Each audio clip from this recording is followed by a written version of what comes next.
एक गांव में एक अमीर जमींदार रहता था। उसे अपने पैसों पर बड़ा घमंड था। जितने अधिक पैसे उसके पास थे, उतना ही वह कंजूस भी था। अपने खेतों में काम करने के लिए वह किसानों से खूब काम करवाता, मगर पगार कौड़ी भर भी न देता। मजबूर गरीब किसान मन मारकर उसके खेत में काम करते। उसी गांव में रामू नाम का एक किसान रहता था। उसके पास थोड़ी सी जमीन थी। उसी में खेती बाड़ी कर वह अपना और अपने परिवार का गुजारा चलाता था। रामू बड़ा ही मेहनती था। वह दिन भर अपने खेत में काम करता और अपनी मेहनत के दम पर इतनी फसल प्राप्त कर लेता कि अपने परिवार के लिए 2 वक्त की रोटी जुटा सके।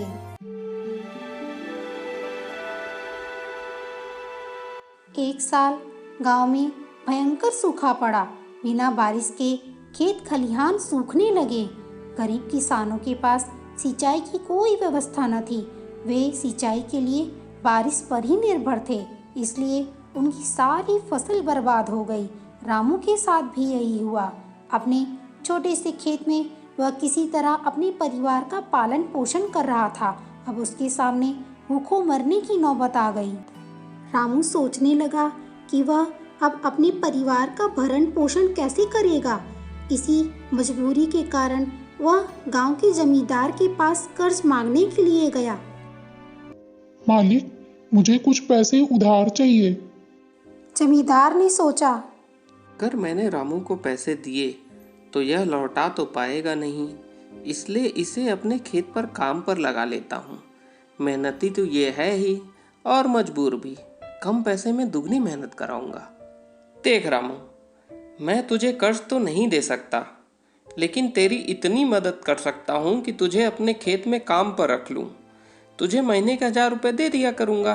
पर मालिक, दूसरे किसान तो 2000 पाते हैं। करना है तो कर, वरना मेरे पास किसानों की कमी नहीं। ठीक है मालिक, मैं काम करूँगा। रामू अगले दिन से जमींदार के खेत में काम करने लगा। वह खूब मेहनत और लगन से काम करता। उसने 4 महीने का काम 2 महीने में ही कर दिया। यह देख जमींदार बहुत खुश हुआ, लेकिन जमींदार के मन में मक्कारी जाग उठी। जमींदार ने सोचा, 4 महीने का काम तो इसने 2 महीने में कर दिया। क्यों न इसे निकाल दूं? इससे मेरे 2 महीने के पैसे बच जाएंगे। उसने रामू को बुलाया और उसके 2 महीने का पैसे देकर कहा, रामू, ये ले तेरे पैसे। कल से मत आना, अब मुझे तेरी जरूरत नहीं। ये सुनकर रामू परेशान हो गया। वह जमींदार के सामने गिड़गिड़ाने लगा कि उसे काम से न निकालें, लेकिन जमींदार ने उसकी एक न सुनी और उसे काम से निकाल दिया। रामू आंखों में आंसू लेके घर लौटा। चिंता से रात भर उसे नींद नहीं आई। उसने फैसला किया कि वह फिर से जमींदार के पास जाएगा और उससे विनती करेगा कि उसे वापस काम पर रख लें। वह जमींदार के घर के सामने जाके बैठ गया। सुबह उठकर जमींदार अपने घर से बाहर निकला तो रामू को घर के सामने बैठा हुआ देखा। क्या हुआ रामू, क्यों आया है? रामू जमींदार के पैरों पर गिर पड़ा और गिड़गिड़ाते हुए बोला, मुझ पर दया कीजिए मालिक, मुझे काम पर रख लीजिए, मेरा परिवार भूखा मर जाएगा। जमींदार ने उसकी एक न सुनी और उसे धक्के मार के वहां से निकाल दिया। अब रामू रोज जमींदार के घर के सामने जाकर बैठ जाता और जमींदार उसे भगा देता। पूरे गांव में इस बात की चर्चा होने लगी। सब जमींदार को भला बुरा कहने लगे। तंग आकर जमींदार ने सोचा, क्यों ना कुछ दिन परिवार सहित दूसरे गांव चला जाऊं। मुझे यहाँ ना देखकर रामू यहाँ आना बंद कर देगा। अगले दिन वह परिवार सहित दूसरे गांव अपने रिश्तेदार के घर चला गया।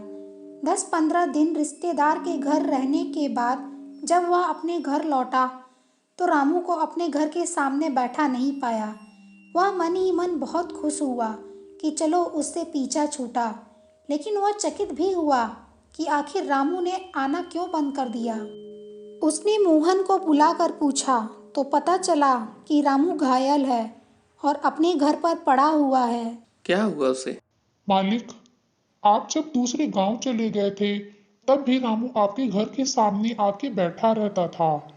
एक दिन आपका खाली घर देखकर कुछ चोर चोरी करने के इरादे से आपके घर में घुसे, लेकिन वे रामू की नजर में आ गए। रामू ने अपनी जान की परवाह ना करके उनसे उलझकर उन्हें भगा दिया। उनके बीच हुई हाथापाई के कारण रामू घायल हो गया। ये जानकर जमींदार को खुद पर शर्म आने लगी कि उसने रामू के साथ कितना बुरा किया, लेकिन इसके बाद भी रामू उसके घर चोरी होने से बचाने के लिए चोरों से उलझ गया। वह पछताने लगा।